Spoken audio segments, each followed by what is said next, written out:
All right, I'm gonna start the podcast right there, just where you started dancing. That's where we Oh, start it. okay. The little shimmy. Kick it off with a little boogie. Yeah, this week we're talking about Strictly Come Dancing. Welcome back to Plot to Go, episode number 45. My name's Jack. My name's Owen.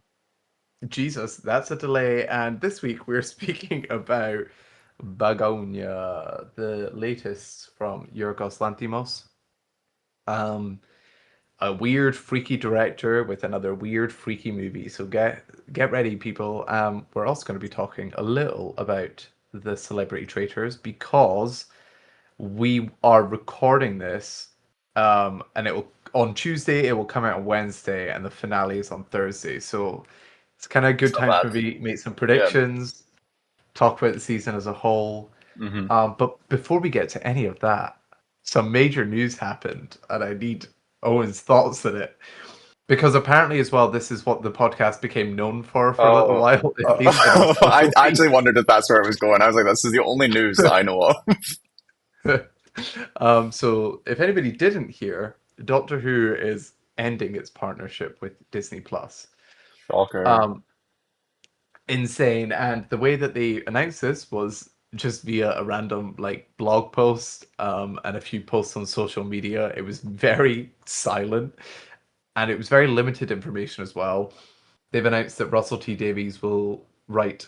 He's signed on to write a Christmas special that is happening next year. We have the spin-off show, which was part of the Disney contract, called The War Between the Land and the Sea, I Yep, you think. got it. Good job. Yep, cool. Which is coming out December at some point. They've Which I shifted have that thoughts round on that. How do you mean? because, well, I swear we all thought it was going to be this year, and then they said it was going to be next year. I Oh, I thought. missed that. I thought they'd said it was going to be next year, and then suddenly it's happening in December. So that's Oh, I interesting. thought it was meant to happen like fall, like, and That's then it's been why pushed I back. just knew. I thought it was supposed to happen the back half of this year. Um, Mm. I have now seen like a TikTok of someone being like, technically, this is the best year for Doctor Who that we've had in like a not a decade, but in a long time because we've had such short seasons and things that this brings us up to 13 episodes again. The last time that happened was 2017. Oh, whoa. Yeah. Huh. So, So, yeah. huh. Mm. So that's coming out. And then they announced that there is a CBeebies, which, if anybody's not from the UK, that is like child TV show, child like TV channel, but But like young children. young children, Yeah. yeah, like toddlers, which is a really interesting move, getting them early, I guess. Yeah, that's literally what someone said to me when we were talking about it. I was like, but it is kind of the perfect time. But it's weird though because like Doctor Who is a family show or was a family show, and like you were able to sit down like someone who would be watching CBeebies to watch Doctor Who, and you still can, Mm, but now it feels like it's more targeted towards them anyway. I don't know what their totally. decision making is. I think if they're going to do like a CBeebies one, there's like tiers that they could cover and they're not doing. I think War Between the Land and the Sea might be like one of the adult, like instead of Torchwood, like an Mhm. adult show. But I don't think it'll get close to almost like the vulgarity of Torchwood, to be honest. I think maybe War Between the Land and the Sea might just deal with heavier themes. Um, Mm. but I'm hoping it can actually juggle those. Do we know who's writing that? Is that Russell as well?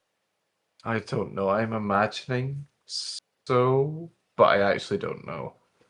Hmm. It feels very tonally different because even though I haven't seen Torchwood, but when you've spoken about it and the stuff that I know about it, it still seems very much in the vein of him.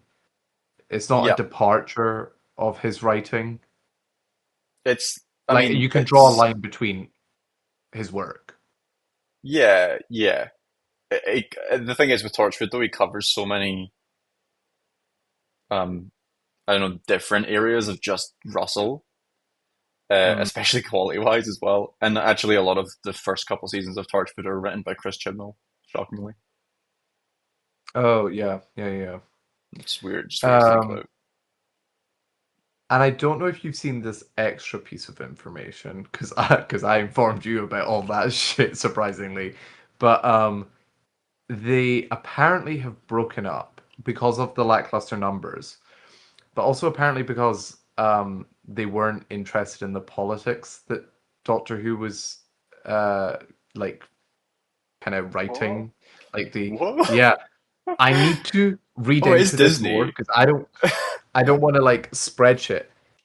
But one of the reports I saw, like TikTok talk about this, they were saying that Doctor Who does not belong in Trump's USA, which is an insane Yeah. thing to I say. mean, I mean, yeah.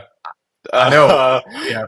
it's just wild that it seemed like if a heavy if like if that was the case, it's Hmm. weird for that to have happened because it's not like I know that Trump is like censoring like properly censoring things, but generally that stuff that's on his radar and things that call him out. Yes. And Doctor Who, I don't think is either of those things. So I would find it a bit strange if that was one. That's like a preemptive strike from Disney in fear of Trump, which Yes. is Yes. interesting. I'd also read that like an article that was talking about how it failed to do like a Marvelization of the universe, Yes. which is interesting. I mean, I'm not surprised if that is the case because RTD was yapping about that over Twitter in like 2020 before he came back to the show. I mean, Um, the whole universe, like even when you yeah, sat down to yeah, watch an episode, yeah, that's so true. Um, did that start? Did the start of Doctor Who open with the Universe thing as well? Did that do always you come mean out like when you started an episode? of regular Doctor Who? Yeah, Yes. that's mad. It would do the and I'm the little TARDIS the would Lost just fly Artist, yeah. past. I'm sure they'll Yeah. still do it, and I kind of hope they do, but not in such like a ham-fisted way. Like it doesn't have to be that. It could just be the show. But if the show starts to be successful because you're putting enough effort into it, then maybe start doing stuff on the side. Yeah, like Marvel didn't go in with a plan of, starting a cinematic universe. I mean, there was breadcrumbs of building towards the Avengers, but there was no There's more of idea a for the hope. plan that they have now. And also with DC, I feel like you could argue, well, they have started with, Superman and like a universe, and also the DC EU was the same way. They started with an idea for a universe, but I think comparing DC to Doctor Who's very um optimistic, I guess. Yeah. Doctor Who is certainly a big brand, but like I it's think just nowhere near the size. you can compare it to the last version of DC, I think, in terms of jumping the gun, which I think is funny because it's kind of like a pun, but it's the wrong universe. Mm, Jumping the gun in the sense that they tried to build that super quickly as well, and it just failed because I don't think they were yeah. like putting as much effort into the solo stories for each character. Like you had like Mm, Aquaman's first solo story come after Justice League, which is an interesting way of doing it. It's not necessarily the wrong way of doing it, but I think when you like with retrospect and I mean, you see the time, but like with very good retrospect of seeing how that whole universe turned out and seeing the quality of all of those films, it was just not the move. And it's not mhm. Marvel isn't the roadmap that everyone needs to follow. It worked for them, and it No, is like yeah. a whole genie in the bottle kind of thing. Like, yes, there was a reason that it worked for them, but there's also like luck involved with that. Like, sometimes you just strike an audience at the right time, and 2008 Hmm. might have been that. But Totally. Yeah, and I think audiences are maybe a little less receptive now to having a franchise forced down their throats. So if like you're starting off this new show, from an American's point of view, I guess that I don't know if this screened worldwide on Disney Plus. You would probably know better than me. what Doctor Who? Uh-huh. That was literally their selling point. Is this is worldwide on Disney Okay, so it was Plus? worldwide. Okay. Yeah. So if you're I settling don't know down, I don't know what countries that necessarily covers, but that is like the whole sure. thing. If you've settled down to watch a show that is brand new on a streaming site, I imagine because they've spent so much money, I actually have the numbers here. They were spending about $10.5 million an episode, putting the total deal to $220 million.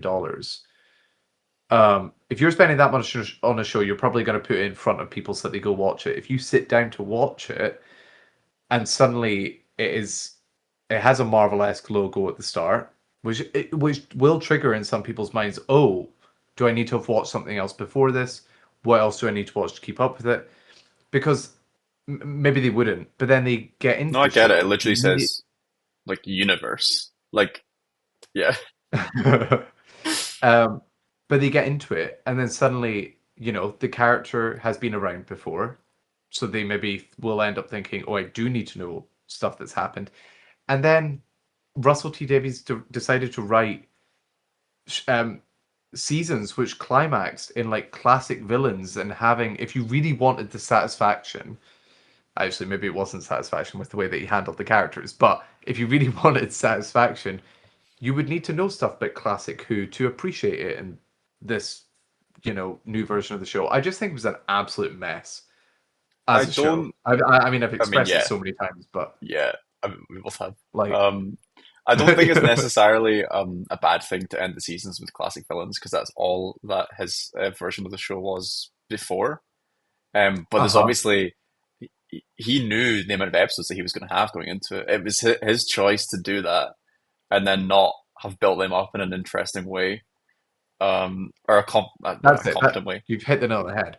Um, the point I want to make, I don't know how much you know about like the distribution of Doctor Who in general, but it is so fucked. Like even here, prior to the 60th specials coming out, you Mm. had essentially Doctor Who from 2005 up until now, all on BBC iPlayer. It was pretty cushy.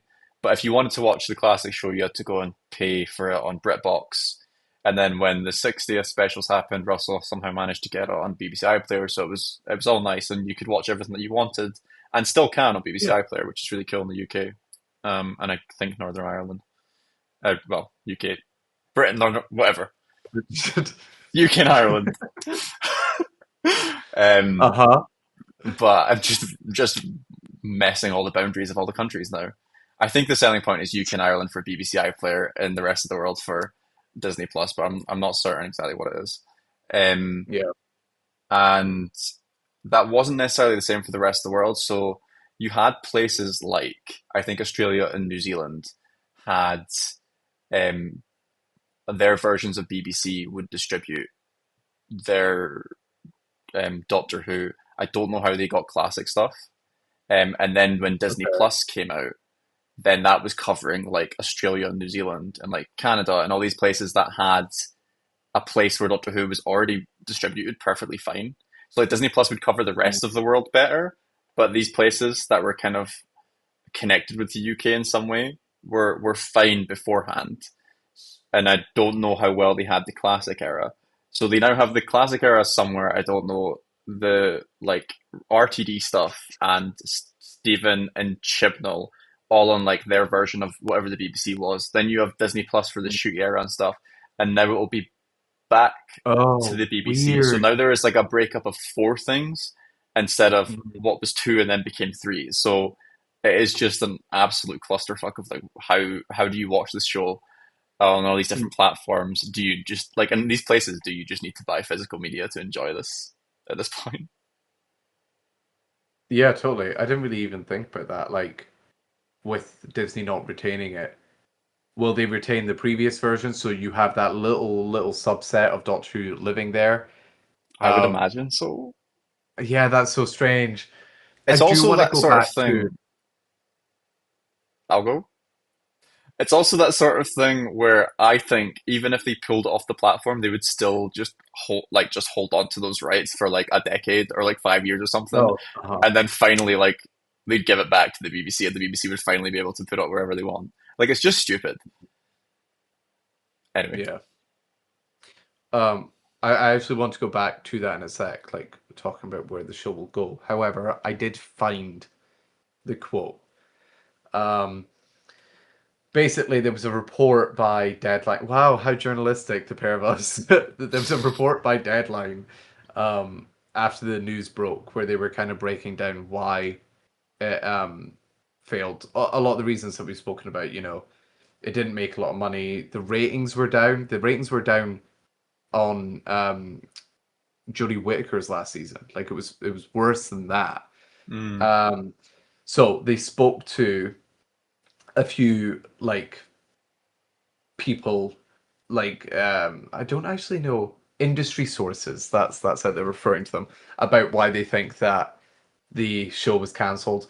There's a whole bunch of reasons here. Like the article's quite long, and anybody that's interested in this, I recommend reading it probably.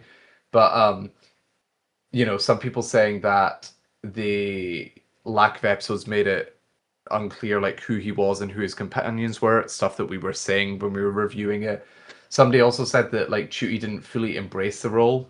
Like he was performing, but there's more to the role than just performing. You've got to be an ambassador for the brand, and he wasn't, which I think is a really interesting like I get it, concept of but why it's failed. I think Yeah. it's the wrong words. Like, I understand what they're going for. Mm. I think it's Yeah. because you've got someone who has become a Hollywood actor and so like has other jobs where they're very much in the limelight, whereas people that were Mm. doing Doctor Who generally didn't have that much time to do other things. I think Oh, a couple sure. of them Yeah. have done like theater stuff in between seasons. Hmm. So they were just the Doctor and Shruti was like Ken and then he was the Doctor. And then he had I guess he was on like an Apple TV show. What else was he in? He was in another thing, I think. Who? Chuti. Yeah. He was in the Roses. Was that the only other thing? I thought there was another thing that was big that he'd been in, but maybe I'm wrong. Barbie. But that's that. Yeah, that was the first thing I thought of. Yeah. But maybe yeah, just maybe going from like you already can, and then you're Doctor Who.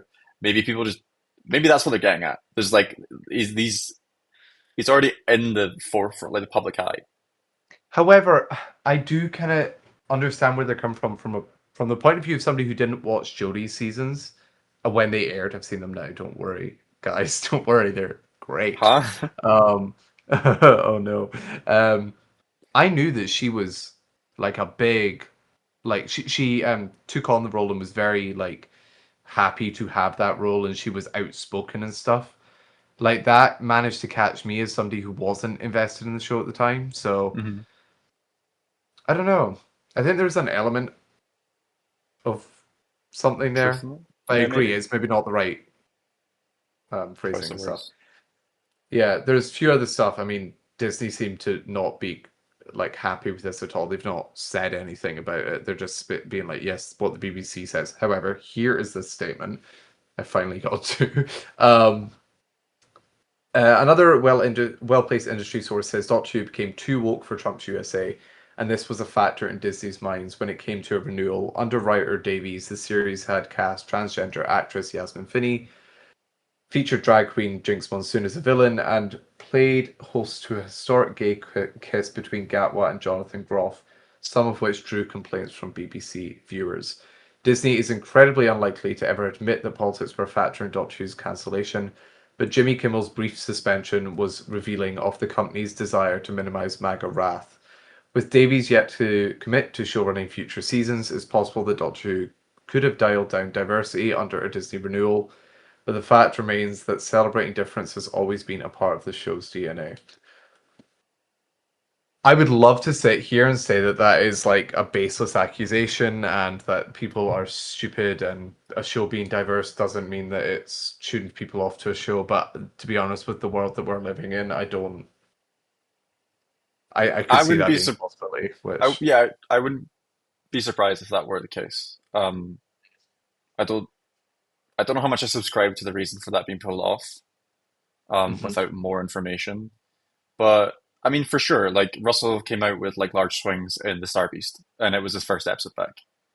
Mhm. I would not be surprised if that turned people off to the show. So And we've just, I mean, people can go back to the reviews if they want, 'cause we've spoken in depth about a lot of this. But we have both spoken about how happy we were for the diversity, like actually, but it was not well written. It no, actually yeah, it's wasn't, not and good. you could see why it would turn people away. when media like this is, you know, if it is diverse, I think part of the mission for a show as large as this is to welcome in people who may not be privy to those worlds and to be inclusive in that way as well. This show just was so poorly written that I cannot understand these complaints, especially people are not giving it the time of day because of that. Yeah, a lot of the show was just jarring. Yeah. Um, and that was with just the general writing, but also the like woke stuff. I'm genuinely not surprised if that was off-putting to people. I don't think it validates it, but No, you it can definitely absolutely doesn't. see where they would have like picked that up essentially. Hmm. So I think that's a real shame though as well because sometimes when this complaint, especially now, is thrown towards TV shows, you can roll your eyes and be like, "Oh, whatever," because it is like a baseless comment about a show. It is trying to attack a show for just having diverse members and diverse crew and whatever, diverse storylines. But when they aren't written well, you kind of have no foot to stand on. yeah, Um, when but you can I sit would agree. and like agree with all the points that they're making, but see how heavy-handed they're being with all of them, you can see why that's off-putting to people. Yeah. That's just the reality of what the last two seasons and the specials have been. I think it's a varying degree in all of them, to the quality of the writing and how much the messaging was on the nose and things like that. Um, Mm, I definitely do think there will be people that um maybe turned off the show too quickly after something like Star Beast, but I don't think that mm, necessarily means that they would have loved the show or anything, but they might have enjoyed some episodes in there. mm. So yeah, Yeah. I do agree with you though. I think it like summarizing all of that, I think that probably is the lowest rung of what cancelled the show or what stopped this like partnership. I think purely it is monetary, not seeing the returns on that investment. And also like the show never once cracked the top 10 streaming shows ever at all in its run. yeah, it's kind of rough. You've spent that much money on the show. Yeah, I kind of see. I fully think it's a large majority of it is just based on that. The rest will just Yeah, be like ratings matter so further much, reasons. Oh, totally. and like I mean, look streaming, at Netflix. yeah, yeah, Netflix just keeps doing well. Um, which is, Oh, oh, are you gonna I say mean, in the it sense that doesn't? like, well, like they can have shows that do really well, like numbers wise, and they'll still cancel it because it wasn't Uh, like, I was gonna get onto that point as real. well.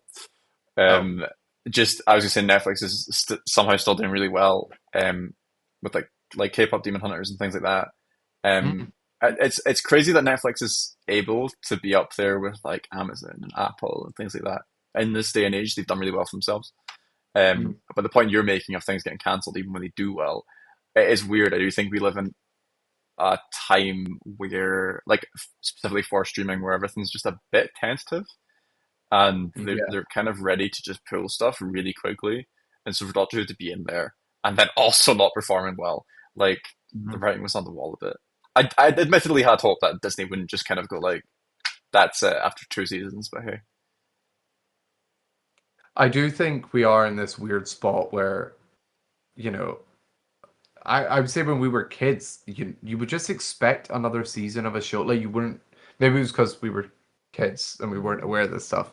But I wasn't like, oh, I hope my favorite show comes back. But now, like, if people have enjoyed a show, there's like full on campaigns before anything is said, just after a season is done, being like, renew so and so. And that can last ages because we are in this like landscape where things do just get cancelled so quickly.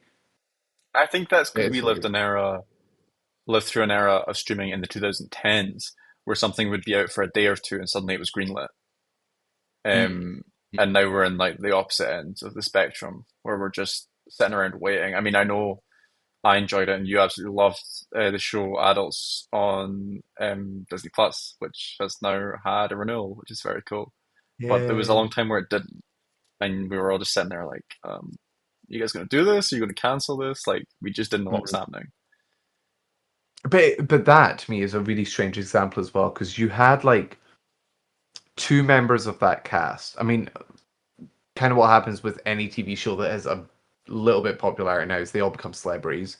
But like two members of that cast have like influencer lives outside of the show, and they're like tirelessly since the show premiered doing like campaigns on, oh, I really hope the show gets renewed, or like they have all these famous friends that are being like, I'm watching this for the first time. I really hope it gets another like the extent to which people have to go to just get the renewal of a show is nuts to me. But like everything is trying to fight for your attention now, so it doesn't like it's not surprising. It's just weird. Yeah, it's weird to watch the landscape change in like a decade. And Mm, like from mm. this decade to the last, and the last decade to the decade prior, it's crazy to watch. Because TV was the same thing for a long time, Oh, totally. I mean, it was cable. sort It was of. network The shows. distribution of TV was the same thing for a long time. TV wasn't Yes. Yeah. necessarily. Yeah. Yeah. Well, I actually think the early 2000s ushered in that like new wave of TV where it was like, you could get prestige stuff at home. This is when then the rise of like streaming services started because you're like, Yeah. you That's don't kind need to of go to a cinema. in my head, that's like late 2010, 2000s. And then like late 90s, Mm. early 2000s is like just reality TV boom. Yes, I guess you have that, but then you also have like mega shows like Like Lost and Friends and stuff. Sex and the City and Um, Lost, like show what's put it appointment viewing yeah, where like but not everybody's necessarily always good watching. quality. But What just was because, not Yeah. necessarily always good quality, but just because there wasn't enough on, and there was enough enjoyment from those things, like it was like everybody Mhm. was watching them. And it was scheduled. Yeah, I mean, throwback. I think that could you imagine Stranger Things, this new season that's coming out, just dropping all at once? I There mean, I isn't a could imagine it. satisfaction there, really. Oh God. I, I mean, well, every other season except for the last one was that. I'm not saying I want that. I'd rather they did. I think when we talked about when the release schedule came out, I was like, I'd rather they just did it week to week. Uh-huh. I can't believe the I way that mean, they are doing it. Netflix's model has been strange ever since that last season because multiple shows, their big shows, have been doing this weird structure of part binge, part like scheduled, Hmm. where it's like in different parts, and I don't know. I find That's it a weird whole when other you have to be the one conversation, that's in though. the know. Because like I understand that Oh, if you're going to totally. do two at once and then the rest of them are one, or if you're going to do like two, two, two, two, like like even numbers or whatever, something that's like split symmetrically. But Hmm. then you get to the ones that are like two, three, three, two, and I don't want to have done my research on how what the episodes are going to be like before sitting down Yeah. to watch the show. Can you imagine like a regular like like working mum who's like put a chunk at the end of her day to watch like 2 hours of TV after putting the kids to bed, and then finds out she's got like three and a half instead. Like, yeah, I don't think you should have to know about a show before going into it. Totally. And I actually think, speaking to some normies lately, people who are like not part of the film TV world at all, people have such little knowledge of like this kind of stuff Hmm. because the way you get that is now social media feeds, or if you are like dedicated to this stuff and you really enjoy it, you've got like specific websites that you'll visit and stuff. None of that is reaching an ordinary person. So the only other way to do that is through like marketing and advertisement, and at that point, it's only really. Are you going to engage with marketing and stuff for a show that you already enjoy? Are you going to watch a trailer for like a few minutes to get to the end that says, "Hey, this season's split into however many chunks"? Like, It's also so niche now. People like didn't know mm, Superman was coming out and stuff. Like crazy, that's yeah, crazy. So good luck in like telling people about your thing before it comes out. Yeah. Anywho, that was a big old conversation. Shall we move into Bugonia? Yeah, Wow, right. Begonia, baby. I actually don't. I have like a firm. I need to think about this film more, so I think I'm going to let you run through the plot and give a review. And I don't know if you'd mind if I jump in while you're talking, or if you want me to just like pick up on some points at the end. Jump in, baby. Okay, that works for me. um, if you have not heard of it, Begonia, do I also preface? We keep movies non-spoiler. I'm very happy to talk about this non-spoiler. Um, but I'm going to Okay. refer to the ending quite a bit. Yeah, Should I think I'm quite happy to stick non-spoiler because I think if we do spoiler, we're going to be here for some time trying to like sure. get into the thick of it and things. Well, I think we'll keep it non-spoiler, and then if we're struggling too much, then maybe we can talk about the ending. That's fine. No, I just also because I know like some people do not like the if you're reviewing something, they're like and the twist and the ending scene and the I am gonna talk about the ending scene. Yeah, It's yeah. this guy. I'm doing it for people like you. um, Thank you. so Begonia, which is Yorgos Lanthimos' third movie in 3 years, I think. He did Poor Oh, Things, is it Kinds of not third and Kindness, two? and this. Oh, I guess it depends on Uh, where they're US, distributed. UK. Yep. Yeah. Ah, So, I that mean, bloody UK distribution. if you're looking at the world's point of view, it's 3 and 3. If you're looking from the UK, it's 3 and 2 because Poor Things and Kinds of Kindness both released last year for us. Crazy. Um, it is also his. I don't know at this point, maybe fifth. I really should have counted. It's his one, two, three, four. It's his fourth collaboration with Emma Stone as well. These two seem to be like kind of like muses to each other. And we're so This here movie for it, stars. baby. Oh yeah, my God. Yeah. Give me another weird Emma Stone role, please. This movie stars Emma Stone and Jesse Plemons alongside Aidan Delbus, and that's kind of it. There are a few Hmm. little characters here and there, but it's a very small cast. And it is about two conspiracy obsessed young men played by Jesse Plemons and Aidan Delbus. They're cousins, and they decide they're going to kidnap a high, powerful CEO, like a tech CEO, who is played by Emma Stone, because they are convinced that she's an alien. A classic plot. It's pretty basic. Your standard run of the mill movie. Hmm. Hmm. Um, that's essentially it. The movie is very light on plot. It is more about unpacking the conversations that have led or like unpacking through conversations what's led to these people being the way that they are, specifically when it comes to Jesse Plemons, why he's ended up so red pilled, I guess. Um, I think that's a reductive way of putting it.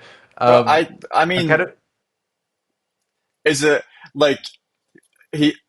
That's the kind of like pipeline that he admits to have going down in the yes, film, as well as a million others. But I yeah, think he it's has a quite great clear like line. that's the one. So, I've done them all. I've done alt left, alt right, mad blah blah blah.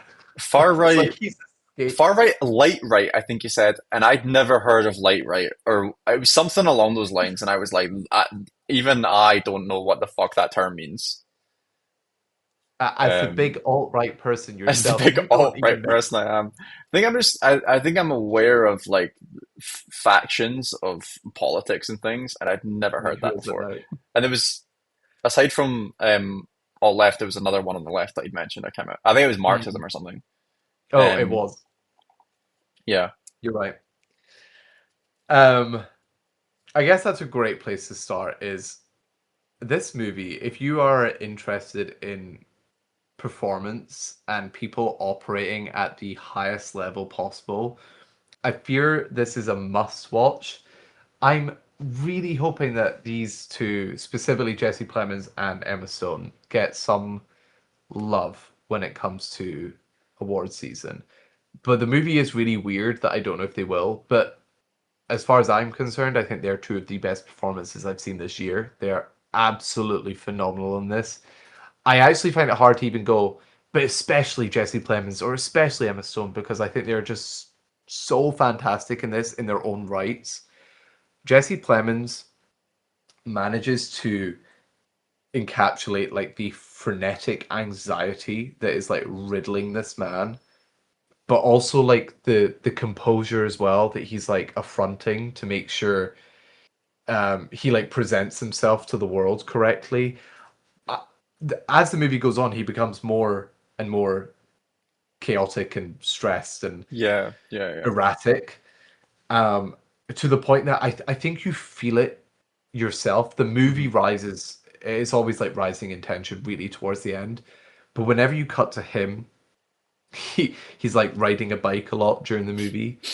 The like sweat that is dripping off him. Props to like the costuming and the makeup, the greasy ass hair, the like sweat ridden like clothing. Like he just is the embodiment, the physical embodiment of like stress, and it is a wonder to watch. He's so like throughout the film, he's so calculated Hmm. and like precise. Like you clearly are aware, even if you don't believe in the fact of like all the facts that he's saying, saying that But he's Emma got it Stone all is worked this out. alien. He's got all worked out. Yeah. It's hard to dismiss him entirely because he seems so with it. And But then I think that's, as the movie goes on, sorry, it that's like a commentary on the world as it is right now, where there's just people like spewing nonsense, but they sound like they know what they're talking about, yeah, and totally. it just like sways people, and it's absolutely ridiculous. And just because you Mhm. were talking about like his composure, and I think he does do a really good job of showing how his character at points just is composed in the film, and it makes you feel like he is kind of a normal person. Especially that scene where he's at his actual job and he's just speaking to another colleague, and he's just Mhm. you realize that like that sort of person just walks amongst us, where they are just like deranged in their worldviews, and it is all encompassing, but at the same time they're able to just walk through society and like function perfectly normally. It's really strange. Totally. They're code switching, uh, Yeah. and they have to be conscious of that because he is able to operate in society as a normal human being, as you say. Like he's working a normal job, he's having normal human conversations with people about like somebody hurt their hand or something or other. Like it's very mundane, ordinary things, and then you see what's happening in his home, and you're like, "Well, this not." I was, I was gonna say, "Well, this person exists," not literally, but people who have this like other like shadow life, whether or not that's a physical life or that's an online persona, which I think is probably more often the case. Um, yeah, I find him utterly fascinating. And then on the other hand, Emma Stone is fucking fantastic. As if that needs to be said, I think she does such a good job at making her characters feel so distinct. And in this movie, she's playing a corporate CEO, girl boss type of person. Like, Someone with no heart. she is, Not no heart yeah. actually. I'll elaborate on that, but I don't think she has zero compassion. But like Oh, it definitely interesting. seems like that the second that you use the first words that come out of her mouth, you're like, oh, this person is awful. Hmm. Very corporate, very LinkedIn, very like nothing is authentic coming out of her mouth. And you even see, I mean, you see this at the start of the film with a great scene where she's like doing a diversity video like for her employees. And also like she's trying to introduce a mandate where people can go home at 5:30. They don't want another incident. So please, like she wants people to leave on time except if they have work to do. Like she talks around issues so well with like such like jargon. I mean, props to the writing, but I think she does a great job at delivering the inauthentic, authentic way of delivering those lines. Where Yeah. like the words themselves are authentic, and she is presenting it as authentic, but there's an inauthenticity to her that Hmm. you can see through if you're like clued in. But if you're not clued into that like corporate bullshit, I don't know, maybe you would take her at her word. I think that's also another commentary on the like um reverse side of that coin, where we're talking about people being so composed and trusting those people in regards to Jesse Plemons. I think the exact same can be said about her. You see in real life these people who are leading these companies who are very charismatic and well spoken and refined. And I think sometimes people at large take that as trustworthy and believe in these people, whereas they're just as deluded as like Yeah. Jesse Plemons' character. They mean nothing. There's no weight behind their words. They create like Um, a. I mean, as soon as you put someone in a place of like power above you, then suddenly like I wouldn't say that necessarily makes them trusting, but when they have like support systems to make them trusting, that's kind of like how society ends up seeing them. But they also like live mm, in these systems that give them like a certain kind of branding. And the language that you were talking about that made what Emma Stone is saying in the film inauthentic is part of that branding. Um, so yeah, they're just yeah. it's such a weird thing of like they're both being shown as authentic in these places. But Hmm. I'd argue one of the weirdly the kind of antagonist is more authentic in his setting than Emma Stone is in hers, Yeah. which is a really strange thing to kind of wrap your head around. I think that speaks to like the nature of like corporations at the moment, Mm. where it's like these very um like I can't think of another word than inauthentic, but like these like plastic places where like everything is just like it doesn't feel real. There's an authenticity Like and a a realness that's hollowness. missing. And yeah, a hollow. That's a perfect word. The those spaces themselves feel hollow, and unless the people inside those spaces are fighting back, the people themselves become very hollow. Hmm. Um, I think anybody that's worked in for a larger corporation has probably spotted like people above them that do just feel hollow and inauthentic. So I thought they captured her perfectly, and she brought her to life in a magical way. And also when she has like Magical. when she has to push her acting, shall I say, into different modes. She, She's just yeah, great. Like, does a great job at switching up um, how her character is in different moments and how her character copes and things like that. It is fantastic. totally. Um, I want to talk to you about the idea that I've seen a lot of people float around that this is actually I'm gonna ask this, and I don't know how many Yorgos movies you've seen. That this is Yorgos's most accessible movie, and I would lean towards that being true for me. I also I think think that's true, I think it's a which strength of this adds to film. my opinions of the film, actually. Oh, interesting, cool. Yeah.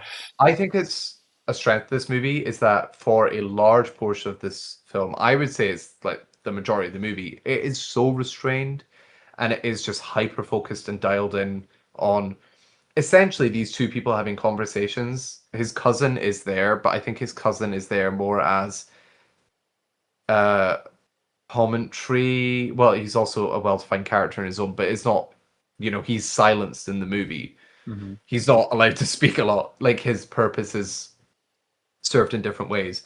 You But I could say it think kind of having sits in the position of the maybe of the general public in some ways, where you have like sure. these two kind of clashing ideas, and this person who is just kind of sitting there getting exposed to one of them so much, like just keeps getting drawn into this really awful view of the world. Um, yeah, that's horrible. I hadn't I thought about that until love you that. mentioned that. Mm. Yeah, What I mean, you picked up something that I said that I didn't pick up myself. So yeah. I really like that read of him though. It is like the two extremes fighting each other. If we're to boil it down to It's a shame that we're talking about them as two extremes because one of them is like is corporate greed, but around all of that is a pretty standard view of the world, and the other one is straight up conspiracy theory. hmm yeah, It's a shame that we're putting those two in the same room with, but then actually that is kind of how the world is functioning. Um, yeah. uh, It's people screaming really loud, and then like the people that will respond to that and exploit that for their own gains. yeah, It's right. So yeah, Jesse it's really Plemons and interesting. his cousin is getting drawn in. Yeah, Yeah. Um, but yeah, to sit in these conversations, I think you're just like there's so much to chew on and unpack. It's wonderfully entertaining just watching it like surface level. I think it's actually quite comedic, the absurdity of the situation. Um, I've seen this movie twice. I saw it once in a packed out cinema and then once with very little people in cinema. with this guy, Um, almost with this guy. I was in the same screen. almost. But if anything, this just made me more like of a proponent for seeing things in a packed cinema, Hmm. especially things that provoke reactions out of people. I know that sounds very vague, but like The comedies, poster, horror films. the poster looks fucked up. Like the poster's got blood on it. Oh, Uh, sure. so think of, like take that as you will. Hmm. Um, but this being, I would call this comedy, an absurdist comedy, whatever, but like it's comedy to me. Um, and seeing that in a packed cinema, I think the comedy, it worked more. People were like laughing more. I think when you're in a cinema and people are a little like tepid, sometimes comedy doesn't work as well. But I thought this was hilarious from an entertainment point of view. Then also those conversations that they're having, you can map them very easily, as we've kind of been alluding to, like to stuff that's going on in the world at the moment. I think a lot of directors at the moment are trying to make their timely movie. This one battle after another, Eddington, which we have Mm. reviews for both of them on, Well, um, self are promo. all trying to are all trying to tackle this idea. I'm not really wanting to like unpack what that idea is because I think they're all coming out from different angles and stuff. Yeah, it's But complicated. the idea of like society at the moment, for a vague way of putting it, and I think this movie being really restrained is actually like one of the more impactful films out of that like group of films that I've seen. I got a lot out of this in that regard. Um, I had Wait, what were another the Eddington, this one, and one battle after another. Again, they're all doing something slightly differently. I would say mhm. Eddington and this are the closest because I think they have a pessimistic view of. Actually, I'm gonna expand on that in a sec. A pessimistic view of society at the moment. I Uh-huh. think Eddington, if you're to map them on a like graph or whatever, I think Eddington is like pessimistic and also pessimistic about the future. I think this movie is more nuanced than that. I think it is, and this is somebody who enjoyed Eddington. I think this movie is pessimistic in the way that society is constructed at the moment, and is Hmm. like a warning to be like, Okay. if we do not correct our the error of our ways, we will lead to a path of like no return, like destruction and whatever. And then I think one battle after another is more. I think it's doing a lot the same as the two for the bulk of its film, but I think where it ends up is more optimistic about the future. I think one battle after another is just straight up optimism, given the ending. Mhm. Um, and I don't think it's necessarily as like heavy-handed with or maybe not heavy-handed, as complicated. with its messaging and themes as something like Begonia and Eddington have been. I feel like there's Hmm. just a lot in these two films, and the more and more, the more I think of Begonia, because I think Eddington was quite obvious with what it was kind of throwing up at you, and Begonia Mm, is like the more you think about one thing, then you end up it's like a ball of yarn. Like I really, you just keep pulling at it, and there's just more stuff to talk about. totally. Funny that you found out it's such a comedy. I was too stressed with this film and like the stuff that I just couldn't. There was someone laughing. I was like, "What the fuck are you laughing at?" Like I just could not like. I'm shocked you haven't mentioned it yet, but the score I really liked in Oh, this. Yeah, it's normally yes. you that like comes out with scores. Like I just genuinely think it was perfect for this film and it had me so stressed. There's scenes in my brain, specifically when he's like cycling, and it's like, rabbit! Yeah, yeah, yeah. I guess that's very comedic, to be fair. But like at the same time, I'm still feeling the stress, even Totally. at much of the end scenes of those films where there is that stuff on the bike, and it is supposed to be as funny. But I'm still sitting there like, oh my God, what's going to happen next? Like, how are the characters going to react to this thing that's happening? I think Um, especially as you get to that last little chunk, yeah. this is what I think is like the power of making this not accessible, but like restraint for the large majority of the film is you can enjoy it as maybe you didn't feel this way, but like pleasant and like more comedic as the start of the film. Good luck, babes playing as they kidnap her. Like it Oh, is quite yeah. like jovial, but It's then definitely that that to a point. totally and Yeah. the flip. I don't even think it's a flip. I think it's like just the rising tension. I think that's so rewarding for that like final little bit because it is like, oh, I was kind of disarmed a little, and now I'm feeling like. There is a turning point that I have in mind where everything just becomes so much more real. Hmm. Um and that might and the turning point might answer or I'm pretty sure answers the kind of ending to the film, do you know? Which I don't we're always gonna try and not touch on. But it's when it hits that I think I'm like, well, now I'm stressed. Now I'm worried Hmm. for Emma Stone. Um Yeah, do you want to Yeah. move on to the ending? Have you got more to say about? Um, I don't know. I guess just like holistically. Oh, actually, before what I was gonna get to, I love the way his movies look, especially his modern movies, like the last trio of movies. Hmm. I think the color grading is so gorgeous in all of them. I felt this way about Kinds of Kindness. And this kind of has a similar visual styling to Hmm. the stories in Kinds of Kindness. I agree. I just think it's gorgeous. I think Even if it's go on. like even if the visuals aren't like starkly Yeah, yeah. impressive, like Hmm. there it's still gorgeous. For me, it wasn't necessarily the color grading. I actually wasn't thinking about that at the time, but much of the framing and the Mm, um, I love a different aspect ratio. I just like every time that happens, I think it just scratches an itch in my brain, and I understand that there is much just like a novelty aspect to that because so used to mm, the like bars at the top and bottom. But I definitely think it works for this film. You've got like the like wider shots of like say like Emma Stone's house or whatever, where you have like I feel like you can get a taller frame, especially when there's multiple people standing in a frame, and it hmm for something that is like has like horror aspects to it. It's mm, so having it so tight in the sides. I feel like as you so like tight. You're just so it just produces tension. I feel like if you had it much wider, you feel like you can see more. But when you have it so like, and it's not even that much to be fair, but because you've extended this and you've brought this in a bit, it just mm. has you kind of, I mean, at least me on edge all the time.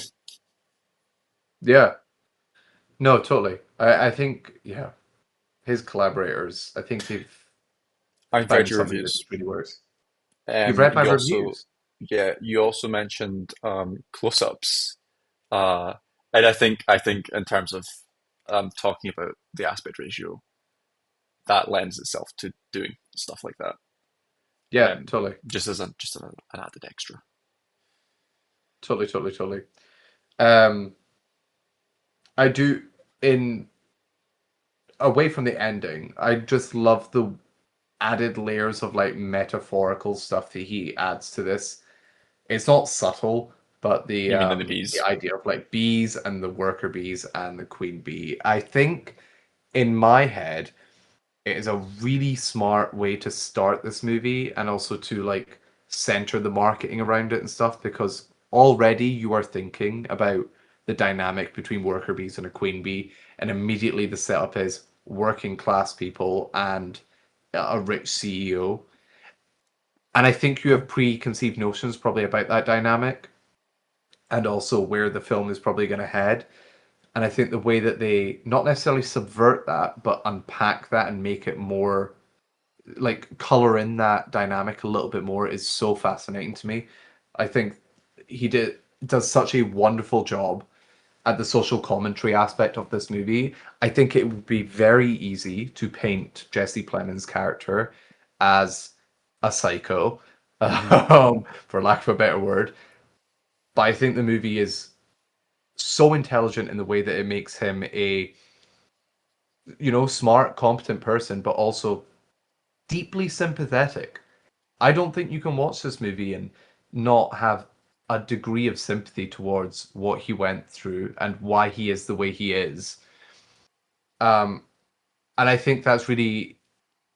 just think that's smart filmmaking to not paint a character who, you know, is a person that will exist in our world as so black and white. Yeah. I mean, I think that's I not. I think that's how you do like villain 101, where you like flesh them out um to make you like maybe not care for them, but you know what I mean. Like you talk about Yeah. sympathizing now and in your review, like sympathize with them. I think on top of that, what this film does really well, because I did say I come back to the whole Emma Stone thing. I don't think they make her completely heartless. Is for both of Mm-hmm. those characters, you see their empathy. So we talked about the part where Jesse Plemons is at his job, and he's obviously it's through the lens of him hating like corporate greed and things, but you know he Mm-hmm. feels for his fellow coworker because she has what the cut in her hand or whatever. Mm-hmm. Like you can just see through his everyday interactions that he does care for people, and actually this is where all of this is coming from. Um, Similarly, not that this is a spoiler because it's in the trailer, but there's a point where Emma Stone's character is like, "I know who you are," to Jesse Plemons' character, and the reason she knows that is because she, even though she is this kind of CEO that is like in this world of corporate greed and whatever, still has empathy for a situation that has happened. And she's made like drawn the dots and the connections between this person and someone else because she cared Mm-hmm. at very least about that thing at that time and still cares enough about it to remember it. That's an interesting read of that scene. I don't take it that way, Yeah, well, I but do. that's really interesting. Yeah. We we cut back and we see why she's aware of him.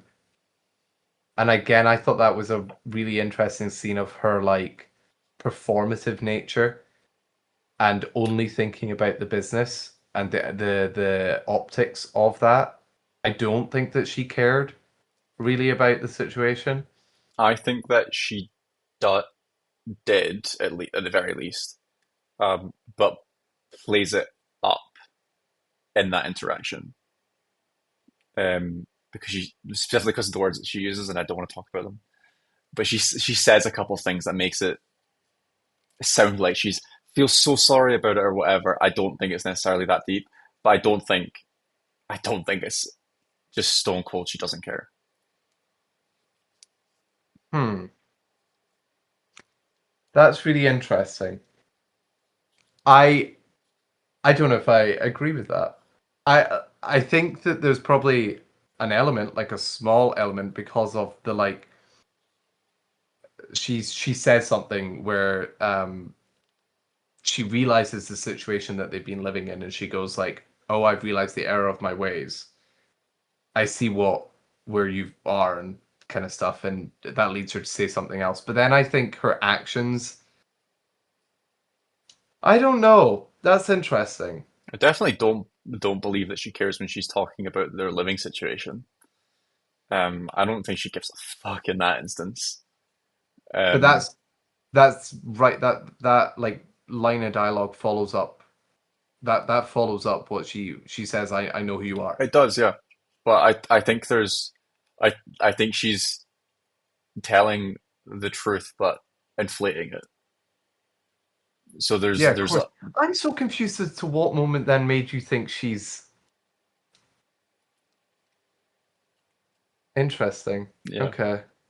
I guess I'll ask you after, but Hmm. I didn't and don't feel that way about her. So you just think she's Especially with heartless through and through. where it goes.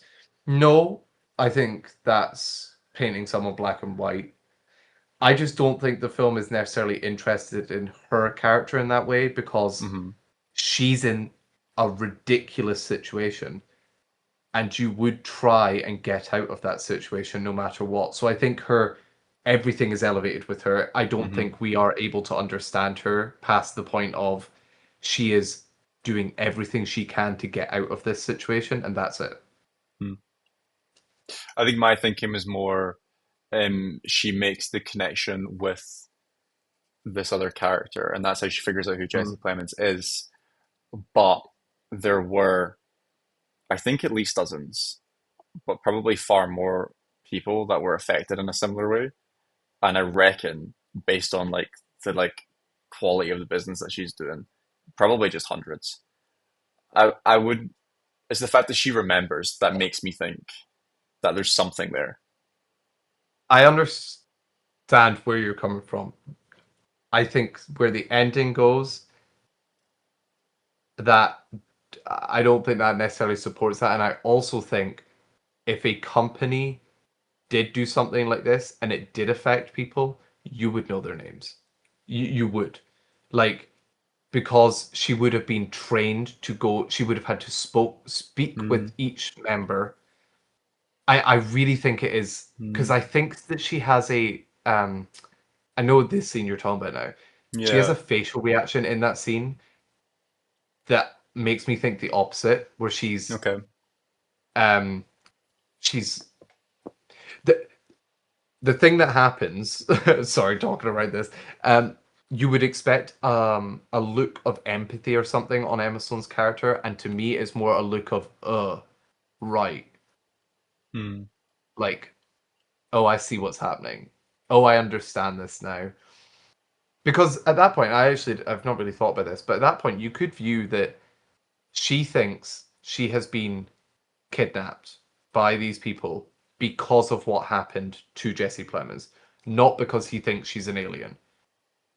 And maybe that actually recontextualizes the conversation that they have at dinner. wait, say that again because I was thinking about something you said prior.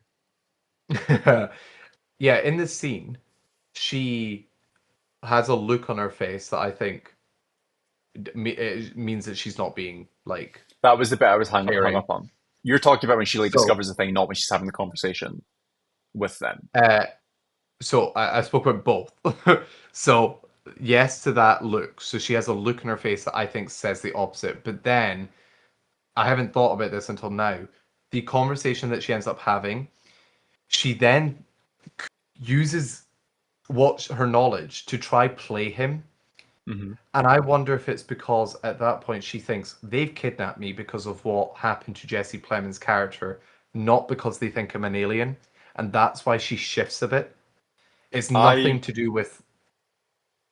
I Or took that as go she ahead. understands that they've taken her because she's an alien, but the root of this conspiracy that he's Yes. developed is because of that. Yeah. Yeah.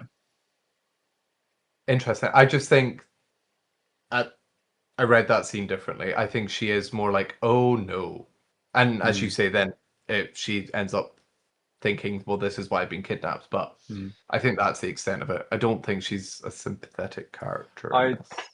I So. actually, now that you said like that you think they would be trained to remember those names, I totally understand that. I do wonder if they were supposed to be a heartless CEO, if they would just not remember those names though.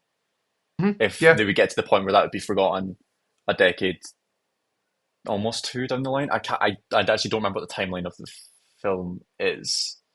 Mm. Um, but yeah, I'll think about that because that is an interesting point. But I think to your point though, it shows that she's not completely void of like anything. Hmm. I just don't know to what degree that is, and I would argue that it's to a very little degree that she cares. And whether or not that's an indictment on her character, I don't know. I think it is just because of the situation that she's in. At that point, knowledge is leverage, and she's trying to get out of the situation. I think that's all it is at that point. All But right. interesting. Um, the ending. Um, pause for Uh, dramatic effect. When I first saw this, I struggled with the ending because I thought they had done, as you maybe have gathered through this conversation, an incredible job at the commentary that they were making on like people today and the way we speak to each other and all that sort of stuff. And I thought the ending kind of undid it. I was like, I don't see the through line here. I spent a while. This was part of London Film Festival for me, so it was like Begonia, 20-minute break and then into something else. So I didn't really have time to like sit with it until recently. So it's why I did want to rewatch it. And even prior to my rewatch, I'd felt more positive about the ending. But I really think on this rewatch that, well, one, I think you get rewarded for watching the entire movie. I think your perspective shifts a little because you're viewing conversations slightly differently. But especially the ending scene, because I think it is part of this beautiful story that they're telling with like commentary that I don't know why I couldn't. Maybe it was just because I was tired of stuff. But I have seen other people be like, I didn't like the ending to this. I think it is trying to encapsulate a point. And when I say the ending, I actually specifically mean the ending, like the yeah, last you did just say thing the that last scene, so happens. now I understand what I understand the point you're making now because I'm not a big fan of the ending, and I was about to ask you how you think it contributes to the messaging of the film, but Mhm. the bit that you think contributes, or I kind of agree with you in some ways, to the ending of the film is literally the ending. Yes.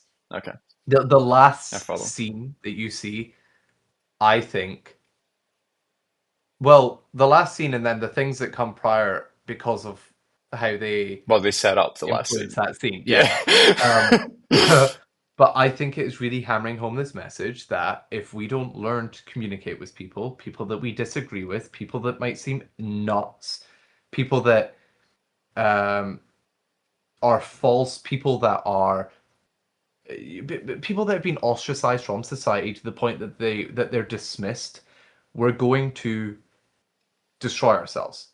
Humanity is already going this way. I mean, you look at um, the way that Trump specifically is talking about the US and talking about his opponents and his competitors and how, like, oh, they're insane and there's like no degree of collaboration in that country. I'm using the US as an example because I think we've all been inundated with US politics, but that could be mapped to a lot of Western countries at the moment. The way that this like refusal to speak to each other, and I think it's only damaging humanity as a whole more. And I think this message, the ending of this movie speaks to that, where it's like, if we don't learn to communicate with one another, something else can come and destroy us because we're so consumed and fueled by this infighting that at the same time a huge power could be rising that we have no idea about. They could be infiltrating and provoking these conversations and stoking this like culture war without our knowledge because we're too busy fighting everybody. Um, and I view the ending of the movie as like um like hey, we need to learn to cooperate with one another because if not, like Okay, I right. hang on, because now you're making me think of things that I haven't thought of before. Great. Because I thought about the ending, but not the very last bit. You were just on the point of it being a commentary on we need to speak to each other, otherwise we're going to reach a detrimental outcome. Um, I think that that in itself is a very difficult conversation to have, especially in within the context of like the last year or so, because you're talking about Trump Mhm. and things, where there are people that are so far adrift that it I don't think you actually can engage with them without certain intervention. Um, Jesse Plemons' character, for example, is essentially mentally ill, and I don't think you're reaching someone, like without some sort of other intervention, some sort of mentally ill might be a strong phrase for that instance, but um, getting that person some sort of like therapy to actually deconstruct a world that doesn't actually exist in their head. I'm thinking of we keep as a society validating um, conversations, putting people that are informed on things in a room with people that aren't. We have things like Jubilee. Yeah. I think there was a famous instance. I can't actually remember which one is the famous instance at this point. That kind of made that blow up. I think we were all aware that it existed, but it just became like a meme to make fun of this platform, where you Mm. essentially had like one left winger surrounded by 20 Nazis, um, things like that. Uh, to your point, having conversations to prevent the outcome at the end, I think I'm going to disagree with you, but then we're going to come around on the same endpoint where um, kind of going through that lens in my mind, because I hadn't thought about what the last scene could represent. Could you not see that as um, the this character being also all consumed by the sort of nonsense and the conspiracy theories, and that causing a detrimental outcome? Is that the point that you are making anyway, or are you firmly in the ground of it's because we're not having the conversations? It's not. I think maybe you get hung up on the word conversations. I just think that the way that we are engaging with people in the world at the moment, this Hmm. like I would push back on what you said a little on this, like, oh, people are too far gone, or like this complete dismissal of people. I think that is part of the issue. I think Well, we need to sorry, learn to. too far gone without some sort of intervention, and Yes, I yes. mean So no, intervention I by was going to trained get to that, professionals. Um, but but I think that speaks to the point of like kind of what I'm making. We all need to learn to live together, mhm. whether or not that's having conversations or people seeking help or um, fixing the way that we are all doom scrolling and some people end up on fucking batshit pipelines because CEOs of tech companies deem that beneficial to them because it is making them more money, it is fueling culture wars, and they don't care because it's got nothing to do with them because they're getting richer. Like fundamentally, society is a bit broken at the moment. I don't think that's a um like a wild thing to say. I think a lot of people would agree with that, hopefully. Mhm. But there needs to be a level of you like trying to unpack that issue, trying to work together to solve that. You're gonna have nutters and people who are like deranged and like need help and like, but like let's get those people help. Let's try have conversations with people. I always think it's like it's the people who say, actually, to bring this slightly back to the Doctor Who conversation we were having, this like diversity is like shoved down people's throats and whatever. Guess what? We live in a diverse world, Mhm. but some people do not experience that diversity because of where they That's true. grow and like live up. Uh, that I've messed up, where they live and grow up. Grow up and Like, yep. like, and we need to be sympathetic to the fact that that is some people's realities. I think I'm not going to get into it because I could really go on a rant, but I would highly encourage people to read some of Ezra Klein's work. He is a phenomenal author. Journalist? He's done so many pieces. Yes, but he's wrote books and I need to read. um, I bought one of his books. I've not read it yet. It's still on my shelf. what book? I think it's his Ezra Klein. Abundance. I think that was him. Oh, okay. Um, I would encourage people to seek out him because I was engaging with something that like this thing that he put up, where he was talking about why the Democrats lost the US election and their problems and blah, blah, blah. And they were talking about this idea that local politics has kind of went away and that Hmm. we're all looking at things at like national levels. But when you look at something as diverse as the US, and I'm using the US a lot because with this movie and it being an American movie, I think it is primarily targeting the way that the US is, which is spread to other countries. But anyway, um, you have states which were primarily Democrat states that are now, or like had majorities in like the Senate or stuff, that are now just fully Republican because they have taken this idea of like a national identity of the Democratic Party, which does not fit everybody because in some places, them talking about, I don't know, like hyper specific issues is not relevant to people where the diversity that they're talking about isn't experienced in that place. That doesn't make those people bad. That just means that they aren't experiencing that diversity, and then people think that the people in power aren't for them because they're not talking about their issues. Like, I'm sorry, this is going way off Yeah, it's track for gone the movie, but a little way. but all of that. Sorry, go read Ezra Klein stuff. He's great. Great. Um, but all of that to say, this idea of like a one size fits all and that it's all or nothing and this black and white mentality that is just seeping into everything now. I hate seeing like nuance get lost on the internet time and time Yeah. again. It doesn't matter Okay. what the situation is. And I think that this movie is trying to get at the fact that we need to have conversations, whether or not they're difficult or whatever, Hmm. to try and encourage people to live harmoniously. Like we can't just keep fighting, and I think Okay. that's what the movie's getting at. I think. I think. So Yeah. As a whole, I just specifically the ending. I okay. I'm trying to boil it down like that last scene. I'll give it like a phrase, and then you can tell me if you agree with it. It's trying to show that if we don't engage with each other, it will push us to fringes, which are essentially, and the fringes are just shown in this film as being like conspiracy, even though that is associated with the right, but you could just use that as a Mhm. metaphor for being the fringes of politics or society or whatever. It'll push us to the fringes, and that will essentially be the end of us. Yeah, I mean, yes, I think kind of what I was saying was this idea of like we're all too busy like infighting, and you could use that in so many instances. You could use Hmm. that as like get rid of the left right thing. You could use that as people who are like progressive.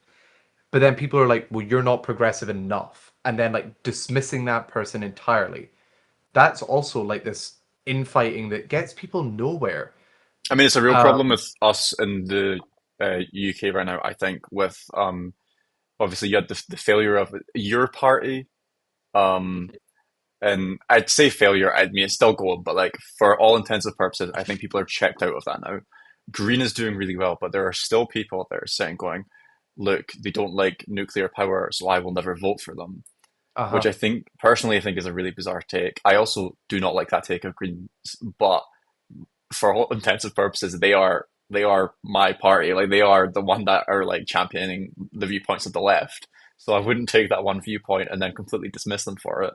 When Uh-huh. there's obviously there's like a ton of people that are on the right or even the center voting for parties on the right that they don't agree with all of the stuff that they have, but for some reason they're not talking points. But the one with nuclear power for Green is, and that's infighting is such an issue of trying to agree on a movement. Yeah. The more that I've sat in it, the more that I'm like, this movie is that ending is it's zany and weird and fits in with a lot of his other stuff, but I also think there's a lot going on with it.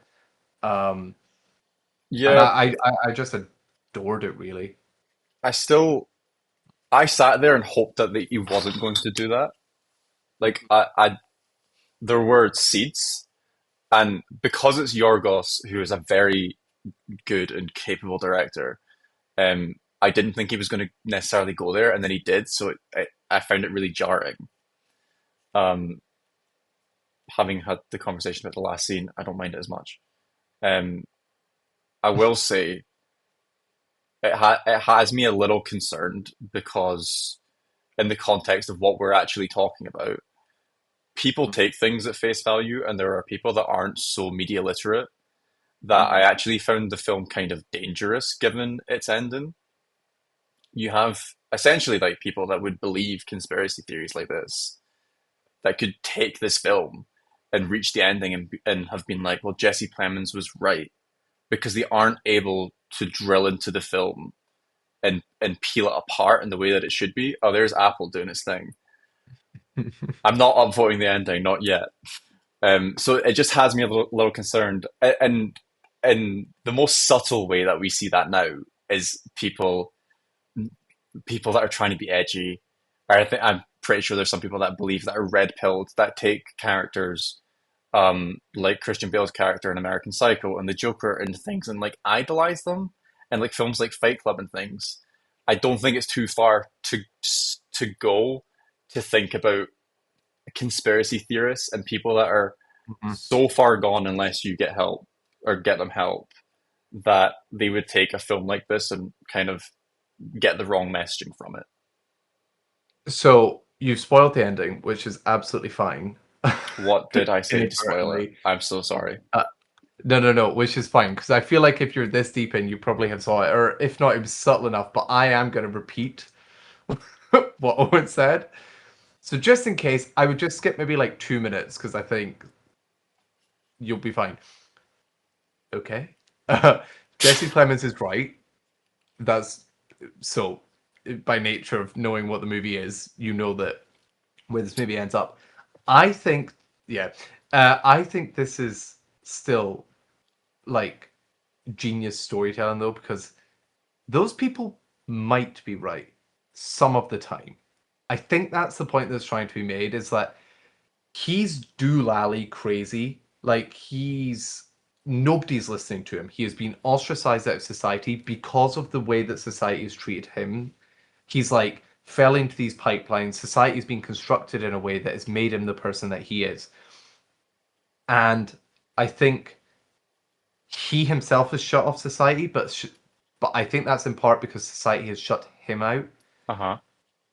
And I think because of that, anything that he says is absolutely just dismissed. He's not like nothing that he says is taken as truth. And I think the movie's kind of like an exercise in that because for a lot of the time you are laughing at him for like the majority of the movie. It's like how nuts is this guy? He's like spewing shit about aliens and like saying that he knows the hair bit, like oh you got to shave off her hair and shit like this. He's right about all of it because again, not Well, condoning given what he the does, read of the film, I guess. but yes, he we need to learn to engage with people because sometimes they might have an element of truth or even if you don't like what they're saying, maybe there is something there. The And I the know thing that that is, is a hard thing to like take because of the nature of the movie. But I think I enjoy that because it's like confronting and challenging you to your like preconceived notions of who this person is.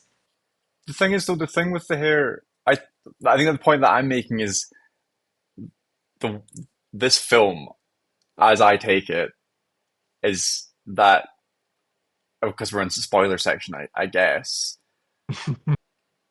that Emma Stone's character does snap, and it's not the fact that the alien does exist, and that's I think I'm taking it from that context of well, if that's true, and that scene at the end doesn't mean that Jesse Plemons is right, but someone could take that as meaning Jesse Plemons is right, and that would validate Oh them. wait, sorry. You don't think that she's an alien? No, I think she broke. Oh, I think she's an alien. You genuinely think she's an alien. Yes. And this is why I'm talking about this idea of we all need to get on with each other because if we don't, something could rise up and take control of us. Now, you could map that to aliens. I think that's the more like fantastical part of this. I Uh-huh. think that's more like while everybody's infighting down here, a power is rising. Hmm. I was That's so taking that fascinating. more as society fighting itself, as opposed to there being a power within it that's going to take us over. But is that not the whole point? Like aliens exist on Earth. There is a power that is rising. Yeah, but that's if you Aliens take the fighting read of already. it being this film is really something. That's if you take it as the point of the aliens being real. Which I do. I don't. It's so interesting. I've spoken to a few people who don't think that's the ending, but I feel like that's what the ending is. And even if you do, I think the film is so layered that it shouldn't be the case that someone can come to it and just go, yeah, like all the conspiracy theories are right now. Like I think there's people Is that that are on the so film far though? gone.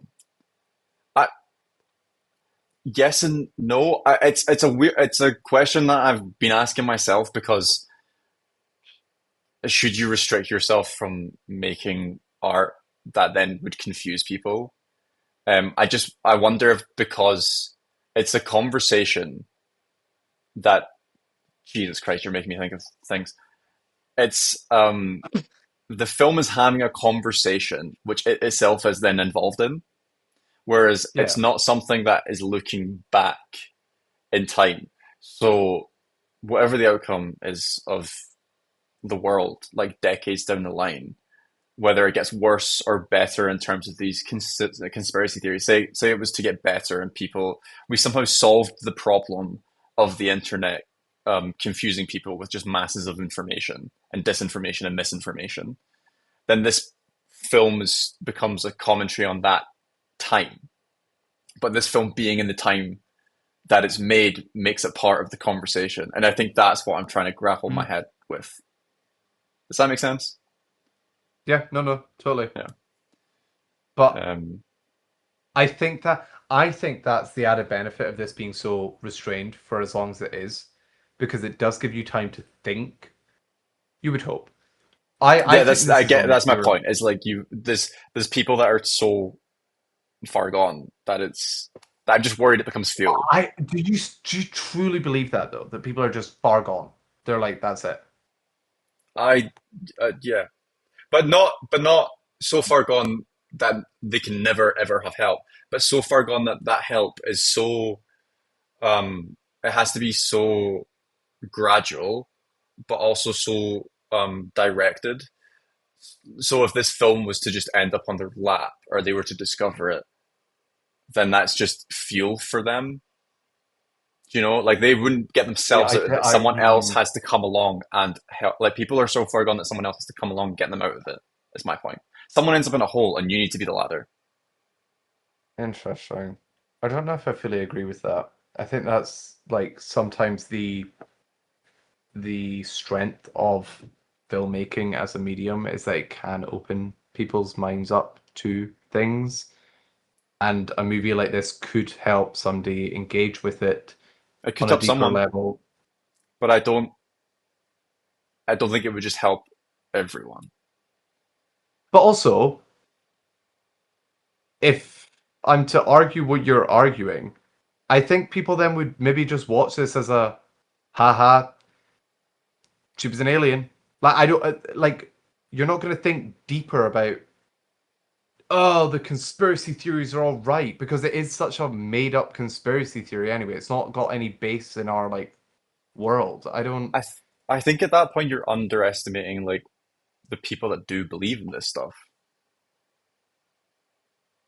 but that like take things and then construe them as messages from Hollywood and all that nonsense. oh I'm Like it's a they whole can do what they different want with this segment of movie. people, you know? Like people that are so deluded. Are they gonna Essentially like see Jesse this? Plemons' character. Are they going to see the film? Yes, I truly believe so. I believe they'd eat this sort of thing up. I don't think it would reach them like immediately because it is like a high quality film. It's not like a big blockbuster or anything. But I do think it could be bad, essentially. But then is that not like part of this conversation with the movie anyway? That if they do exist on these insane, like whatever, they're nuts, they should still be able to watch this because they should still be able to engage in conversation in humanity. If they take the wrong things out of this, then we as a society should be able to foster an environment where we can have discussions. I I think on the environment thing, that's a good point because I'm making the point that like I do think people the effort that you have to put in to sort of retrieve people back to some like reality gets more and more as time goes on. But if we fostered an environment that allowed open conversation and then didn't push the people to the fringes, I think that's the message that this film is getting to. I think it's a different conversation, like trying to educate people and get people back. Yeah. Yeah, but that's not going to be solved immediately, is it? No, that's what I'm saying. That's going to It's be a little long. while. It's long. Yeah. It's work. Mhm. There's two fronts. Yeah, one's preventative, and the other's what's the other word? Directive. Direct. No. Uh, I get what you're saying. One's preventive, one's like direct action, I guess, like Yeah. taking direct action now. Yeah. Right. Hmm. Yes, indeed. Yeah. Such a layered movie. Like an ogre. It's a good one, Yorgos. It's a good one. Can I give you a game now? What? A game. We didn't. Would you recommend the movie? I would recommend the movie. I had a really good time with this. I still like the ending. I'm just like, uh, That's fair. I mean, in all fairness, I have had more time to sit on it. it's A very lot of true. my thoughts, I've not wrote them down. Well, bar my reviews, but like I've had time to like process the movie. Yeah.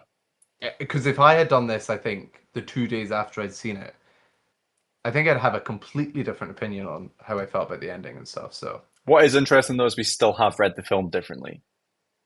yeah, Despite both feeling, I guess, maybe similar about the ending, having walked out of the film well, for the first time. I I don't. What's interesting is I think we've read the film in large part the exact Well, like thematically, yes.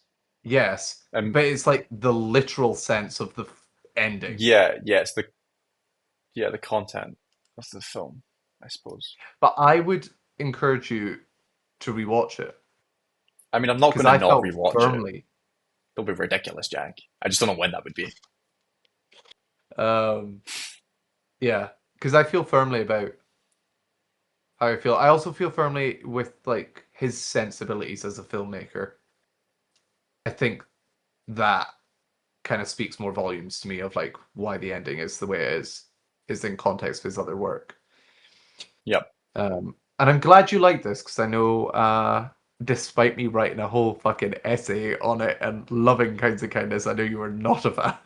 Yeah, not a fan. That's one So, that I like. I'm more firm in this opinion than I am in like Kinds of Kindness. in your opinion, that you like this, then you don't like Kinds of Kindness. More like my the developedness of my Oh, I opinion, see, I see, I see. You've spent more time with this than thinking about it and all that. Yeah. yeah. Okay. Um. Um, Yeah. I would absolutely recommend this. I think it is one of the best films of the year. I will probably end up talking about it when we talk about lists. Yeah. For it is. I Now's probably a good time to go back and look at all that. Actually, I mean, I Yeah, know if there's only still there was stuff a coming out, website but where you could track that stuff. But shut up. Are you ready for a game? oh, sure. I didn't know this was happening. Yeah, no, I just thought it would be funny if I found a bunch of Emma Stone films and then read you like popular letterboxd reviews and you can guess what films they are. Okay. I don't think they'll be Should I? that Should I? difficult. Okay, so I shouldn't get up a list of Emma Stone films. I'm No, I just think top you'll of be dome. okay. If you start to struggle, then Okay. you can get a list up. Okay. This one you've probably read. Um, Barbie brackets 2023, but for mentally ill people. Poor things. Yeah. Great. Uh, this is garbage, but it's my garbage. This is garbage, but it's my garbage. I hope it's not Easy A, because I don't think that film's garbage. Um, I will say Cruella? no, no. I think that movie's trash. If anybody wanted my opinion. Is it? Or is it just that you think it's I trash? well, no, I genuinely think it's trash. It's like a live action remake that didn't have to happen. And it's because it's got Emma Stone in it that I think people are like, that movie's good. No, she's good. The movie's bad. Like, come on. Um, sorry. This is What's like a bad? She's not got many bad movies though. This one I might be bending the rules a little bit. Oh, is it a show? No, it is a film. Read it again. It is. Hang on. Fuck, where is it? This is garbage, but it's my garbage. Bitch. Is it Poor Things Again? No. That I would know be some really people good. don't That's a like really good that. twist. Yeah. I am that in love with her movies. I can't. Oh, I was gonna say I can't think of a bad movie. Zombieland 2, No, but the two is a good start. The Croods 2. No. That's I Um, feel like that's these two films are like closer to like a realm, I think. a realm. As in like A the realm show. of films that we're talking in, I think. Crazy Stupid Love, No. but it's got a 2 in it. It's a sequel. Yeah. Have I seen this? Yeah, definitely. It's not Now You See Me 2. She's not in No. that, is she? Another one for this film is I didn't plan ugly crying today, but here we are. It's a garbage movie where people cry. Fuck. Oh, and I think I've drawn a blank on this. I feel like you might kick yourself, actually. Oh no. Uh, Should I bring up oh no, I won't bring up a list for me. That's cheating. Give me a year. 2014. It's not Pitch Perfect 2, is it? It's not in that. But it's in the similar realm of like Yorgos movies. No, a similar realm to the films that you were naming. You named The Croods 2. I Oh, think you named Zombieland 2. okay. Okay, that makes way more sense. I was like, what other director did she work Sorry, with? that might have thrown you a bit. I'll give you that. Fuck, so is it animated? No. Okay, so it's a shitty live action sequel. Oh my God. I think I'm gonna have to pass. It is The Amazing Spider-Man 2. Oh, Yeah. okay. Yeah. I have seen that movie. I forgot she was in it. Does that not speak volumes to the quality, perhaps? Of her other films. Yep. Um, this this review. This cured my depression and brought it back full force in the span of 2 hours. La La Land. Indeed. Have you read these before? Might I ask? No, I just that's how I felt. Fair enough. Let's see. Love is That's not a good real. review. Love isn't real. I was going to do a Cruella one there, but I think because I made the point of like didn't have one that would really throw you. Um, Oh, I seem to have. Did I lose one here? This one is just all caps. I I I don't know if you'll get this because I don't remember this. If God Okay. wanted him to graduate, God would have given him the right answers. If God wanted right answers. It's not the Amazing Spider-Man, is it? No. If God wanted him to graduate, God would have given him the right answers. Well, super bad? No. What's like another high school? It's not Easy A. It is Someone easier. graduates. It is Easy A. Yeah. Oh, it is. The ending is a okay. Is that a quote from the film? Is it? I I don't I know. just thought the It's in ending all might be caps, like so I assumed someone would be screaming, like screaming it. oh, I'm due a rewatch of Easy A. That's such a good movie. Anyway, that's that. That's You that. got. Wow, I that think was you a got three fun out of game. four. I'll take that. You got two of them easily. Spider-Man fucking let me down. Do you know what? It's because it's too traumatic. I don't want to think about Gwen Yeah, Stacy and that's her back that's the getting reason. broken. You're not just like a terrible Marvel fan or anything. I'll take that. The TikTok you sent me of if anybody wants to go support it, actually go support it. There's an Australian theatre group that are trying to make a Marvel musical. Um and there's just a phenomenal musical number where it's like Deadpool is Hamilton and he's like torturing Yeah. Spider-Man and Gwen Stacy's in it. It's great. Go look at it. Nice. Yeah. Is that us? Do we have a question or is that us? Let's do. I think I have a question. Oh wait, Yeah. that would be on this monitor. Wait. I'll get it on my phone. Oh, Owen, What's up? Celebrity Traitors. We spoke that long about I think God, yeah. 2 second thoughts. I'm enjoying it. Um, it's a really interesting. Actually, you know what? We'll just talk about it. We'll just talk about celebrity traitors. We'll just try not to make it too long. We'll try and be done in 10, 15 minutes. Yeah. Um, I'm really enjoying it. It's nice to see them a show that's doing a celebrity version with actual celebrities on it. Um, Mhm. I think they have What like was that an shade towards? a, every celebrity show ever. Oh.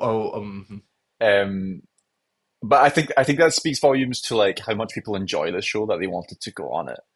Um, Hmm. I think it's interesting like the variety of people that they've got as well.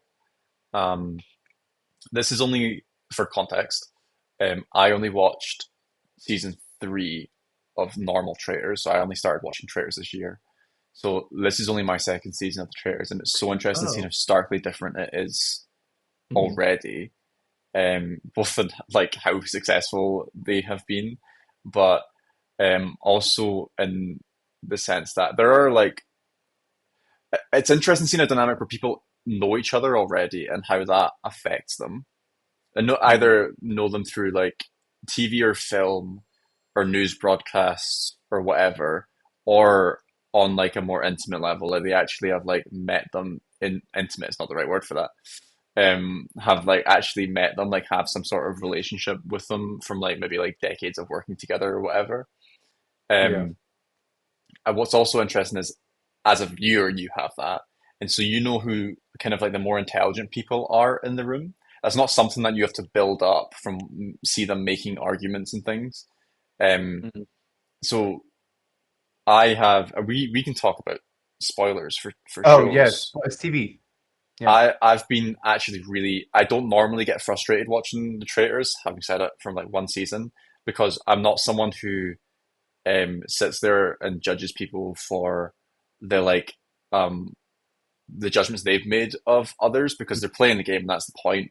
And it is really difficult. And I think you do just hold on to little things. And I still don't necessarily feel like that watching. I'm pointing at my TV just now, watching it this season. But I have been frustrated by watching. someone like Stephen Fry or David, I can't remember his last name, the filmmaker slash historian, bring up things that are interesting different ways of thinking about the situation that they're in and be completely dismissed by others. And then we fall back into this kind of herd mentality where we just move on. So it's not necessarily, I'm getting frustrated, but it's not necessarily been with people deciding someone else is a traitor, because that is a really difficult job.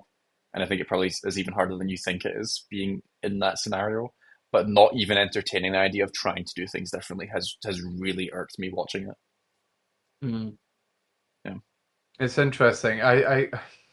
You would think that they would not fall into the same traps, considering there's been multiple seasons of the show now, and there's celebrities who've expressed interest in the show, and as you say, are clearly fans of the show because they're big enough celebrities to then be on a show like this. It's like, oh, well, to then fall into the same traps, it is interesting. But you do wonder if that is just commentary, not like purposeful commentary, but um, like Natural. commentary that just happens. Yeah, Yeah. because people do fall into um, like herd mentalities and stuff. There was a great show that was on when I was a kid called Brain Games. Fucking loved it. Don't know if you watched it. Don't remember this. Nope. I was a very nerdy child, so there was a nerdy child. I'm a nerdy adult. Fuck. The show was about like psychologically great psychology and like the way that our brains function as part of like society. It was a lot of like social experiment stuff, not the kind of YouTube stuff that is, I think, what people deem as social experiment now. It was like from a scientific point of view, and they had an experiment where they tested herd mentality, and basically there was like a scenario where there was nobody around, and there was a scenario where there was one person around to do something, and nobody, it stayed as zero people. Starting with just one person, they managed to get like nearly 100 people to do something Mhm. just on one person. So I think it's really interesting having these like dominant voices You said no who person like and one person capture. around. What and one person around to do what? They were doing like a social experiment thing in Vegas where I don't know if this is boring to people. There was I'm two interested. poles. There was two poles, and then like they were basically just trying to form a queue with zero I've seen people and this with one probably, person. Oh, have you actually? but maybe not done by them. But I've definitely like seen a version of this where you can form Yeah. a queue really easily if you have someone Yeah. just kind of stand there, Super easily. and someone Yeah. else be like, "What are you queuing for?" And the person be like, "I don't know, but this thing." And then like it just because it becomes that where there's a point where you can't communicate with the person at the front, you just assume it's No, something yeah. important. Well, I even felt that way, like, even with a film festival, you would have to queue up for a lot of things, or like standby queues or different things, and you would see some people be like, "Oh, is this the queue for blah blah blah?" Some people would just queue, and then like minutes in would be like, "This is the queue for this, yeah?" And you'd be like, "Well, you just maybe wasted a lot of your True. time because you assumed." Yeah. Um, yeah, it was really fascinating. I think that's fascinating with dominant voices and how they're able to manipulate stuff. Um, how Jonathan lasted so long is insane to me, but I think it's a lot of that. It's a lot of goodwill. It's Yeah. massaging people to go a certain way. I Um, think he's I do think. quite smart in that as well, Oh, with hmm managing to like double bluff, triple bluff. Like I think, and then I think he also maybe understands the psychology of it better and must have made the assumptions that like even like someone like me as a viewer, I'm still shocked people are falling into that kind of herd mentality, and he's hmm just gone for it and been like, I pretty much know what they're going to do, and obviously that only got him so far. But you're never going to be able to predict people. Like he played it really well to get to that point. Um, totally. I'm shocked that like I think you were going to say something, but like someone like Alan is still in the game. This is where I think them being celebrities is beneficial because his personality is that. Yeah, So if he sits there and he's like giggling or like being like oh like making little jokes or stuff, that would scream in any other instance that somebody is being a traitor, they're masking. But for him, it's not like people can't get a read on him Yeah. because they have a preconceived notion of who he is, and I think that's genius. Yeah, I mean, fair enough. I think genius is an outcome, not genius as an intention, because like he just like he was freaking out. Like that first episode, I'm sure you'll remember, like when they find out who's who, and me and my partner are sitting watching it, and it cuts back to him talking about his situation, and he's like, I get so anxious and sweaty, and when it cuts back, he's just drenched in sweat, and we just burst out laughing. Like he got himself into that situation, and I don't think it was his plan at first, but now, I mean, you've seen it in the episodes where he feels confident to keep going about as himself. So yeah, I kind of agree. Maybe now it's more planned, but I think he got away with it for so long by accident. In saying that, though, he has a superpower in his personality because Hmm. they made him do everything, and he does it well. He's able to mask the things he's doing in his personality, and say what you will, maybe that you can dismiss that and say that's easy, or like No, it's no, a telltale sign that it's he's a given the traitor. character that he is. That's why he was able to do those things. Yeah. Yeah, totally. I mean, literally, when they get to the end of the episode and they're like, you have to murder someone in plain sight, and you have to say this like a line from Shakespeare and toast somebody. I was genuinely like, there's no fucking way he survives this. Yeah. And then I have to props to Kat for coming up with the idea of being like, say it with Steven, because I think that's another great way of like doing it. But then the fact that not a single person brought it up, I think Yeah. is insane. It's because they Yeah, laughed it off. They cut like it's Alan's wittiness right after he yes, finishes uh it huh. Because that makes it work. because Celia goes like, "Oh, did he He go gave in you a for a kiss?" kiss. And she's like, Yeah. "Oh, you wish." Yeah, yeah, like he's just so quick on it. I think Yeah, my way of getting around that would have been I wouldn't know how to interject it in conversation with being like, "Oh, Stephen said this," but instead of ending it with someone's name, I would have just started another sentence with the person's name. so would I. Yeah. Or I would have Um, went like, "Blah blah blah, thingy, your turn." yeah, exactly. Um, Yeah. I wouldn't have thought of being like, "Stephen said this thing to me." That was really good on No, Kat's part. it's so good. Yeah. Yeah. Um, who's gonna win? I actually don't know. I'm shocked at the like state of the final lot. What's Alan? Kat, is Uh-huh. Kate still there No, as Kate well? got booted. Who are the last like three? Oh, you got Joel. Yep. Who, by the way, pause on him. Surprise of the season for me. I love him. I didn't think I'd be I'll like tell you, into a rugby player. I think I'm he's I'm great. I'm to and from with Joe. Especially because just like he just go like there was points where he was going in on people and he was too in on them, and then like they'd go out and he'd be like, That's "That was really funny you ridiculous." say that because this has been so nice compared to other seasons of Traitors. Like the proper Traitors, they are like more at each other. Hmm. Whereas I think because they're playing for charity, it's a little bit more lighthearted. That his stuff, in the context of everybody else, it comes off as like, ooh, whoa, that was okay, wow. But in the context of all the other seasons, it's like nothing, which is so interesting. Okay, I need to go back and watch those Uh, first two. Who are the other two people that are left? Nick and um, the guy you literally brought up, and I can't remember his name. David. David. Yeah. Okay. Hmm. I actually don't know who's going to win. I I don't want you to spoil the other seasons for me, but I just feel like the odds are really strange. Like the 3-2 is like a really interesting, you So know. from here on, they don't know when they've dismissed people. Yes. So they could think there's one, two, three traitors left. The thing is So that a lot, sorry. and not spoil other seasons, but like sometimes what happens is people get rid of somebody, they think they're a traitor, and then they're like, oh, just to be sure, Yeah. and they get rid of somebody else. So Which is so interesting because the faithfuls that are left, they think they're the faithfuls that are left. Like they think they know that they're the faithfuls that are left. Yeah. What, but now we're down to the traitors who know who each other are and who everyone else is, obviously. You've got Joe and Nick, who are pretty certain that the three of them are faithfuls, and at very least are pretty certain that each other are faithful. And then David will be Uh-huh. the only one sitting trying to do it mathematically.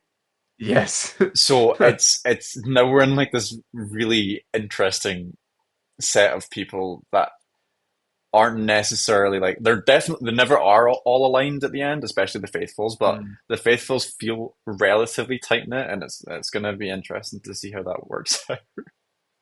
totally. I think if the traitors are able to get David out first, then they come to a standstill because it's 2-2. However, if they get a traitor out first, which my fear is Alan will after the I am a faithful, that's where he wasn't good. Who does he say that to? Them all, they're all like toasting, Oh, and they all do Claudia the goes, I need yeah. you to say I am a faithful. I'm sorry. He said like at least two, maybe three instances where like that slipped through, and it's not Yeah. come out. Like the whole bit where he's like, uh, "Oh, I've got a shield," like sitting around the round table, like that's ridiculous. So Yeah. Um, I think you're but right though. I, If a traitor goes out, it's going to be Alan. yes. And then I think they've lost it. So I assume the traitors are going to win, and I think it'll be the duo, which is really weird because when I was on the train back weeks ago, Yeah, um, I was in King's Cross. Sorry, the train home, I guess. I was in King's Cross, and a poster for the traitors was up, and it was Joe and Nick, and I thought, oh, that's weird to have a poster up like this early. Um, because are those two going to make it far? They're advertising them. mm. And now they're in the final. I'm like, are they the Wait. winners then? That'd be kind of weird. So you wait, wait. You said the duo will win. What did you mean there? But let that pair. Oh, right. So you think they'll put Alan out, and then the final Uh-huh. pair will be okay. Okay, interesting. I can't But make I'm a prediction. I excited. just, but at the very least, it's an interesting dynamic that they've been left with, and a really frustrating one because, I mean, to be fair, good on David for managing to making it through because him like sticking his head out and being like, we should try and do this differently, and then suddenly having 5 votes at the round table was ridiculous. Hmm. Um, so, yeah, no, it's been nice to see like Nick and Joe's relationship in there. I think that's been a kind of a highlight, I that agree. bromance. Highlight for me, Celia in the cabin. Yes, please. That was fucking hilarious. She is, yeah, I yeah, don't. I think the challenges are fucking pointless, but it gave us that scene, which was great. So yeah. They sit weird in the context of the show. I mean they do raise money, so I like there needs to be something for the people. the traitors need to be doing something else in those challenges, though, because then there's no point. This is my issue with this That's show. okay. That's fine, but the thing is, it can't be something to sabotage the challenge because it's the money that they want. No, of course. Uh And huh. then, so I agree, but like it's difficult, so I don't know how to work around it. And also, the criticism of them not doing much, I don't necessarily agree with in this season because I think them having to do the kill in plain sight twice now is difficult. Oh, uh huh. Yeah, but I But mean, definitely, when we got to the end of season three and everyone was like, "Luke, we need to start changing things a bit." Like I understand that, and maybe I hope they work on it and they figure out something for season four.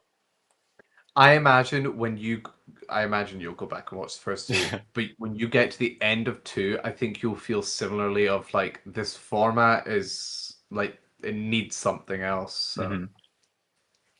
Okay, um, cool. So no prediction. should I just go for like a rogue one? Oh, okay. It's just Alan at the end.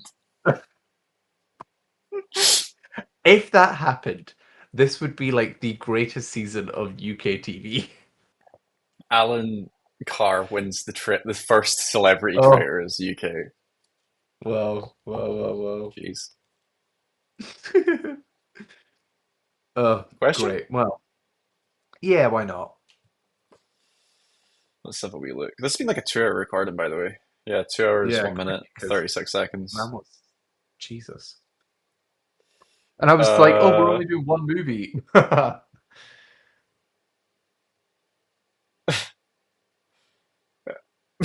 this is, by the way, this question has underneath it. This is all one question. Huge. What is it about Letterboxd that you think makes it such an addicting platform? Uh, is there anything about it that you would Oh, change or any features you would like to see implemented? Manager note: Plot to Go is unfortunately not sponsored by Letterboxd. This is not a hashtag AS. Do I not understand what that means? I don't you know mean if ad? that's Hashtag ad. oh okay, just a mistype. Other film discussion platforms are probably available. Um, Um, what does make it so addictive, Jack, considering you are literally addicted to that platform and I never use it? I might actually be quite coy about this because I don't necessarily know if I want to talk about. Your addiction to the platform. Yeah, no, no, it's fine. I All right, don't it's know. fine if you don't I want to. genuinely, I think it's just this. What? It's fine if you don't want to talk about No, no, no, no, no, no. Um, I think it is. It's just a social media that speaks to me. it. I don't particularly think it is addictive in the sense that other social medias are. I think people who are in the film community would find some level of addiction with it, but that is purely because I think it's social in the sense that it can spark other conversations, which is why I'm a little annoyed that I have a friend that doesn't use it, because it would be kind of nice to be like, oh, hello, so you watched this, instead of um, guessing that you've watched something and then just not messaging in case it wasn't you, and then I look like a stalker because somebody else you're I watching don't think with you've is logging. ever So, messaged me for something that I've posted on Letterboxd. Owen, when was the last time you logged something Oh, that wasn't regardless for of this that, podcast? I don't think you ever messaged me for anything that I've added to my Letterboxd. This isn't a Because you don't scenario use that's ever it. happened. You do not use the platform. Oh, but there's probably like 100 films that I've logged on there that you've never messaged me once about. So He's trying to look good. Anyway, I think there's a nice aspect to that. I love seeing people's thoughts. I'm a big reader of film analysis and literature and that kind of thing. So I like the little one-liners. Um, that's not why I use the platform. I probably use the platform not in the way that most people do. I quite like following people that write lengthy reviews. I follow people that I follow on other platforms that I want to get a deeper insight into like everything that they're watching, the takes that they have about everything, like seeing them as, I guess it is parasocial in that way and how they consume media. And then friends. I like seeing what my friends watch and like finding stuff that I didn't know existed and seeing what's good, what's not, people's opinions. I just think if you like film, you like the platform. I think it's very hard not to like. And you can use, I think what's great about it is you can use it in so many different settings. Like you don't have to rate things. yeah, The like button means so many different things for different people. You can there. It's a very well designed platform. I think in terms of it being addictive, it's like anything where um when you create an app for it, it's suddenly like something is like gamified or a little bit like ritualistic in some way. And there's definitely people that look forward to like logging their film right after they're done with it. Um, and I think it's addictive in the sense that it becomes like a. I mean, it's literally one of the things in it. It like becomes like a diary. Like you have, Hmm. you can see everything that you've watched, which is really useful.